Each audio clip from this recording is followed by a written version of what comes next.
메시지 성경 고린도전서 4장에 대해 간략히 말씀드리겠습니다. 이 장에서 바울은 자신과 사도들에 대한 오해를 바로잡으며 하나님의 일꾼으로 살아가는 자세를 강조합니다. 바울은 자신을 단순히 그리스도의 종이자 하나님의 비밀을 맡은 사람이라고 소개하며 사람들의 판단이 아니라 오직 하나님의 평가가 중요하다는 점을 분명히 합니다. 그는 교만에서 벗어나 겸손을 유지하며 서로 비교하지 말고 모든 것이 하나님께로부터 온 것임을 기억하라고 권면합니다. 또한 바울은 고난과 희생 속에서도 진리를 지키는 사도들의 모습을 통해 그리스도를 따르는 길의 본질을 보여줍니다. 마지막으로 그는 권면과 사랑으로 고린도 교인들을 아버지처럼 돌보며 말이 아닌 행동으로 진리를 증명하도록 촉구합니다. 메시지 성경은 이 내용을 일상적인 언어로 쉽게 풀어 전달해 주어 우리 또한 이 말씀을 깊이 새기고 삶에서 실천할 수 있도록 도와줍니다. 메시지 성경 고린도전서 4장 말씀으로 들어갑니다. 여러분은 우리 지도자들을 무슨 대단한 사람이라도 되는 양 여기지 마십시오. 우리는 그리스도의 종이지 그분의 주인이 아닙니다. 우리는 하나님의 장엄한 비밀들로 여러분을 인도하는 안내인이지 그 비밀들을 보호하기 위해 배치된 경비원이 아닙니다. 좋은 안내원이 갖추어야 할 덕목은 믿음직스러움과 정확한 지식입니다. 여러분이 나를 어떻게 생각하든 사람들이 나를 어떻게 평가하든 그것이 내게는 조금도 중요하지 않습니다. 나는 내 자신을 평가하지 않습니다. 그러한 일로 비교하는 것은 무의미합니다. 나는 여러분의 좋은 안내인이 되기에 어긋날 만한 일을 한 적이 없습니다. 그렇다고 내가 대단하다는 뜻은 아닙니다. 그런 판단을 내리시는 분은 주님이십니다.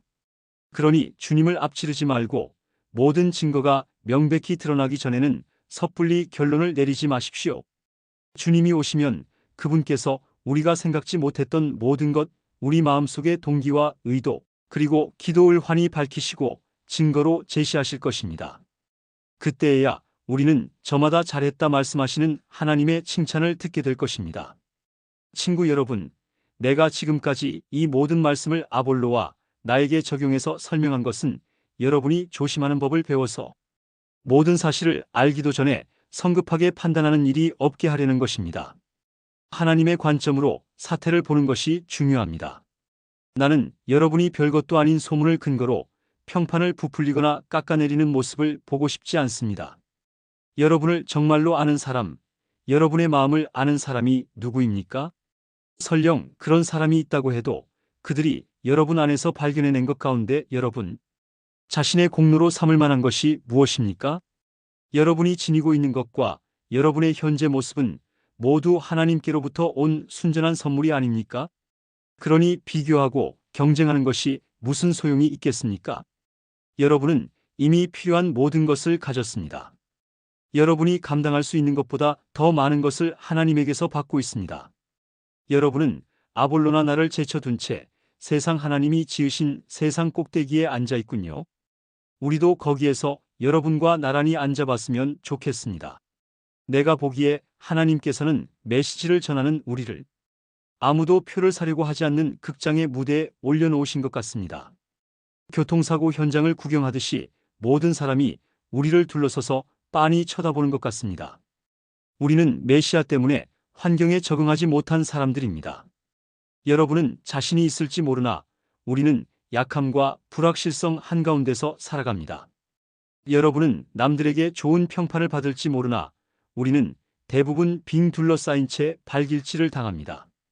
우리는 식사할 시간도 넉넉지 않고 누더기 옷을 입고 문전박대를 당하고 어디에서든지 허드렛 일을 얻어 근근히 생계를 꾸려갑니다. 남들이 우리를 욕해도 우리는 그들을 축복합니다. 남들이 우리를 두고 터무니없는 말을 해도 우리는 그들에 대해 좋게 말합니다.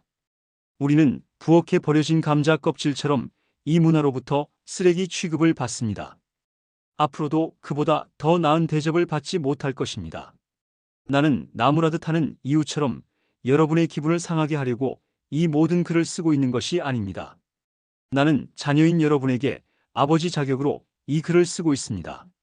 나는 여러분을 사랑하고 여러분이 버릇없이 자라지 않고 바르게 자라기를 바랍니다. 여러분 주위에는 여러분의 잘못을 서슴없이 말해주는 사람이 많을 것입니다. 그러나 시간과 수고를 아끼지 않고 여러분이 자라도록 돕는 아버지는 많지 않을 것입니다. 예수께서 내게 하나님의 메시지를 여러분에게 선포할 수 있게 해주셔서 나는 여러분의 아버지가 되었습니다. 여러분도 알다시피 나는 내가 직접 행하지 않은 것을 여러분에게 하라고 하지 않습니다. 그런 이유로 나는 먼저 디모데를 여러분에게 보냈습니다.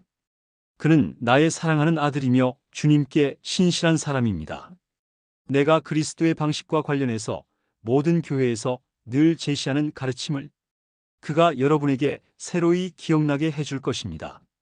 여러분 가운데 자만해서 내 말은 물론이고 어느 누구의 말도 듣지 않는 사람이 덜어 있다는 것을 압니다. 그들은 내가 직접 찾아가 얼굴을 마주할 것이라고 생각지 않는 모양입니다. 그러나 하나님께서 원하시면 나는 여러분이 생각하는 것보다 빨리 여러분을 찾아갈 것입니다. 그래서 우리는 그들이 허세가 가득하다는 것을 확인해 볼 것입니다. 하나님의 도에서 중요한 것은 단순한 말이 아니라 능력 입은 삶이기 때문입니다. 그러니 내가 어떤 준비를 하고 여러분에게 가는 것이 좋겠습니까? 여러분을 통제하는 엄한 교관의 모습이 좋겠습니까? 아니면 여러분과 속마음을 터놓는 다정한 벗이나 상담자의 모습이 좋겠습니까? 결정은 여러분이 하십시오.